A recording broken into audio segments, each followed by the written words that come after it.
Welcome back, Guardians. I'm Profane. Thanks for checking out the video. The annual Solstice event will be starting next week, and this year's free-to-play event will be introducing 3 new legendary weapons, which will be available to every player. There's a new solar SMG, a strand area denial grenade launcher, and a reworked version of last year's void bow, the Fortunate Star. And today we're going to be breaking down what the best trait combinations will be for each of these weapons. It's unclear if we'll be able to get tier 4 and 5 versions of these weapons, but if Solstice is anything like Arms Week, then we might have to settle for tier 3 as the max. But each of these weapons will offer a special holofoil version, which can drop at any tier. With that said, let's take a deeper look into each of these new weapons, and we'll start off by taking a look at the Fortunate Star, which is a reworked version of the bow that we got last year. And there's not a lot that's really changed about this precision framed void bow. It does get a few new 3rd and 4th column traits, but otherwise this will perform much to the same fashion as its predecessor, which means we'll want to hold out for a draw time masterwork, and elastic string with fiberglass arrow shafts will continue to be the best string and arrow options for us. In this weapon's 3rd column, we will have options of successful warm-up, Archer's Tempo, Killing Wind, Transcendent Moment, Repulsor Brace, Dragonfly, and Impromptu Ammunition, with Demoralize, Archer's Gambit, Eye of the Storm, Sword Logic, Destabilizing Rounds, Precision Instrument, and Explosive Head as 4th column options. Repulsor Brace and Destabilizing will continue to be a great combination, but Demoralize does weaken enemies, which would give us a 15% bonus in damage, along with a Void Overshield. But for the maximum damage bonus, we would want to turn to Sword Logic, which provides a 50% bonus in damage whenever it's at its maximum threshold. I'm a big fan of Archer's Tempo getting paired up with Archer's Gambit, as this could see you spitting out arrows at an extraordinary rate, which would make for a great Crucible setup. The first variant of this bow was pretty strong. It wasn't S tier, but it was reliable, and with some added flair, this new version should perform even better.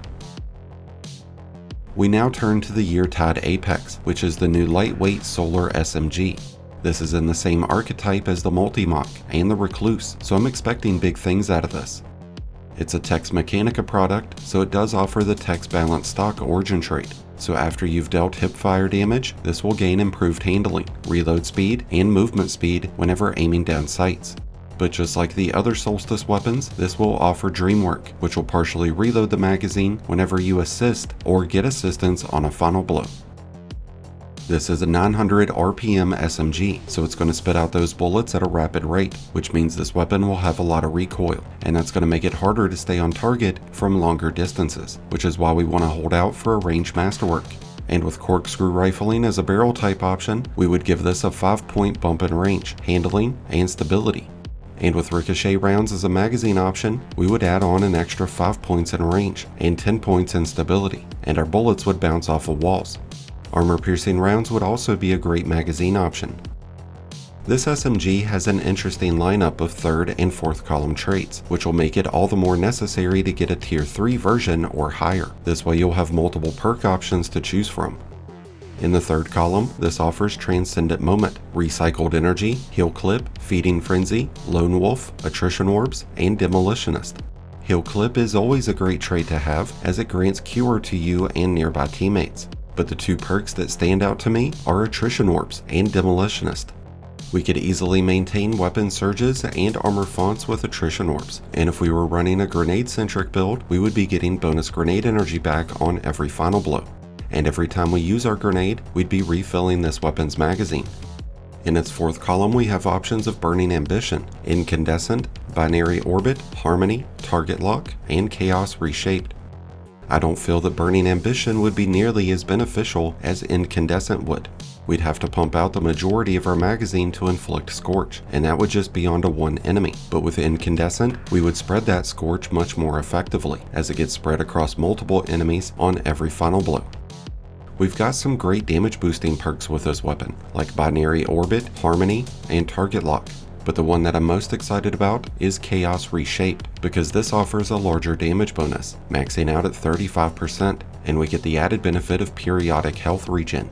So while I'm sure many players might go for Heal Clip and Incandescent, I think it's Attrition Orbs or Demolitionist with Chaos Reshaped that's going to make for a better combination.